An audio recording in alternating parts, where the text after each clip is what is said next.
റഹ്മത്തിലെ ബിരിയാണിക്കാണോ എന്റെ ചോറും കറിക്കാണോ ടേസ്റ്റ്? ഞാൻ ബിരിയാണി കഴിച്ചിട്ടില്ലോ. അല്ല പറഞ്ഞു, കഴിച്ചാലേ പറയാൻ പറ്റത്തുള്ളൂ. കഴിപ്പിക്കോ ഞാൻ?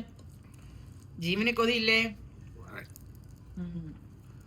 പിന്നെ സ്ഥിരമുള്ളതാ. നമ്മള് മനസ്സറിഞ്ഞ് എന്തെങ്കിലും ഉണ്ടാക്കി വെക്കുമ്പോ അത് വിളിക്കുമ്പോ പറയണം. എന്നത്? ഞാൻ വിളിച്ചപ്പോ പറഞ്ഞോ? ജസ്റ്റ് വിളിച്ചപ്പോ എന്നോട് ചോദിച്ചോളൂ ചോറും കറി ഉണ്ടോന്ന് ചോദിച്ചോ? ബിരിയാണി മേടിക്കുന്ന കാര്യം പറഞ്ഞായിരുന്നോ? വന്നോ വർത്താനം പറഞ്ഞപ്പോ ഞാൻ വരുന്ന കഴിക്കാൻ ബിരിയാണി വാങ്ങിച്ചോണ്ട് അപ്പം പിന്നെ വായിലുണ്ടായിരുന്നു. അപ്പൊ ഞാൻ തമാശക്കായിരിക്കും. പിന്നെ അതെ, ഭാര്യയുടെ മനസ്സ് മനസ്സിലാക്കിയിട്ടില്ല ഇതുവരെ. എന്നെ മനസ്സിലാക്കാൻ നിങ്ങൾ തോറ്റുപോയി. ജസ്റ്റ് ചിന്തിക്കണ്ടേ, നാളെ വാലന്റൈൻസ് ഡേ ആക്കി ഇന്ന് ഞാൻ സൂചിപ്പിക്കും. വിചാരിച്ചില്ല. ഇന്ന് ഫെബ്രുവരി 13, നാളെ 14 ആകുമ്പോൾ, നാളെ വാലന്റൈൻസ് ഡേ ഒക്കെ ആകുമ്പോൾ എന്നെയുള്ള ഞാൻ സൂചിപ്പിക്കാൻ എന്തെങ്കിലുമൊക്കെ ഉണ്ടാക്കി വെക്കുമെന്ന്. എൻ്റെ മനസ്സിൽ ചിക്കൻ ബിരിയാണി ഉണ്ടാക്കണമെന്നായിരുന്നു. എന്നെ ചോറും കറിയാണല്ലോ ഏറ്റവും ഇഷ്ടം, അതുകൊണ്ട് ചോറും കറി ഉണ്ടാക്കി. ഭർത്താക്കന്മാരുടെ മനസ്സിലേക്ക് വായിക്കൂടെ കയറാന്ന ശാസ്ത്രജ്ഞന്മാരുടെ പുതിയ കണ്ടുപിടുത്തം. കേറിയോടെ ഒരു മുട്ട പൊരിച്ചതും മറ്റേ മാങ്ങ ചമ്മന്തി കൂടെ ആവാറുണ്ട്. ഇതൊക്കെ നീ എങ്ങോട്ട് കേറും? നീ അതിൻ്റെ ഇടയ്ക്ക് കഴിച്ചോളാം.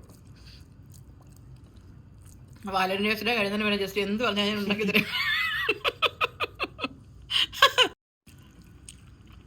ഈ അയല കഴിച്ച് മടുത്തില്ലേ ജസ്റ്റ്?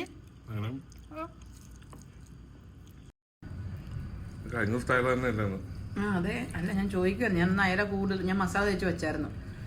അല്ല ഇപ്പൊ ഇത് കാണുമ്പോൾ നിങ്ങൾ ഓർക്കും നമുക്ക് ദേഷ്യപ്പെടണമെന്ന് തോന്നും. ഞാൻ ചോറും കറി എല്ലാം ഉണ്ടാക്കി കെട്ടിയവൻ ഓഫീസിൽ നിന്ന് വരുന്നത് നോക്കി പൂമുഖവാതുക്കൽ ആ ഭാര്യയില്ലേ, പിന്നെ പൂമുഖവാതുക്കൽ പൂന്നേം തുളമ്പൂന്ന ആ ഭാര്യയായിട്ട് കണ്ണി മണ്ണൻ്റെ ഒഴിച്ച് കാത്തിരുന്നപ്പം അപ്പൊ ചിക്കൻ ബിരിയാണിയും വാങ്ങിച്ചോണ്ട് വന്നത്. എന്റെ നല്ല സ്വഭാവത്തിലാണെങ്കിൽ ഇന്നിപ്പൊ ചിക്കൻ ബിരിയാണിയും തിന്നതുവാ. വലിയ അലമ്പും ഉണ്ടാക്കണ്ട ഞാൻ. പക്ഷേ നമുക്ക് ദൈവം വിവേകം എന്ന് പറഞ്ഞ ഒരു സാധനം തന്നിട്ടുണ്ട്. നമ്മളത് ആവശ്യത്തിനനുസരിച്ച് പ്രയോഗിക്കണം. എപ്പോഴും വിവേകം പ്രയോഗിക്കണം എന്നൊന്നും ഞാൻ പറയാല. പക്ഷെ ഞാൻ പറഞ്ഞില്ലേ നാളെ വാലന്റൈൻസ് ഡേ ആണ്, അതുകൊണ്ട് നമ്മൾ സ്നേഹനിധിയായിട്ടിരിക്കണം. വിവേകം, ക്ഷമ ആട്ടിൻ സൂപ്പിന്റെ ബലം ചെയ്യുന്നല്ലേ. ക്ഷമ അത്യാവശ്യമാണ്. ഇവിടെ ഒന്നും പറഞ്ഞു ഞാൻ പോകുന്നില്ല. ഇനി ബിരിയാണി കിട്ടിയാലോ? ബിരിയാണി കൂടി ഇരിപ്പുണ്ട്. നീ എനിക്കൊന്ന് വാങ്ങിച്ചില്ലേ വാലന്റൈൻസ് ഡേക്ക്? ഞാനാണെങ്കിൽ പെൺകുട്ടികൾക്ക് വലിയ ക്ലാസ്സൊക്കെ വലിയ ഉദ്ബോധനമൊക്കെ കഴിഞ്ഞ എന്റെ വക. പറഞ്ഞാൽ മതി. അതുകൊണ്ടാട്ടോ. അതല്ലാതെ നമ്മൾ കഷ്ടപ്പെട്ട് ചോറും കറി ഉണ്ടാക്കുമ്പോൾ കെട്ടിയമാരി വല്ലതും മാറ്റോണ്ട് വന്നാൽ അറിഞ്ഞം കൊടുത്തേക്കണം. പക്ഷെ സാഹചര്യം, സന്ദർഭം, അടുത്ത ദിവസങ്ങളിൽ വെഡിങ് ആനിവേഴ്സറിയോ വാലന്റൈൻസ് ഡേ ബർത്ത്ഡേ ഒക്കെ ഉണ്ടോ എന്നൊക്കെ ചിന്തിച്ചിട്ട് വേണം. ഓക്കെ, അപ്പൊ ശരി, എന്നാ കഴിച്ചേച്ചും വരാം.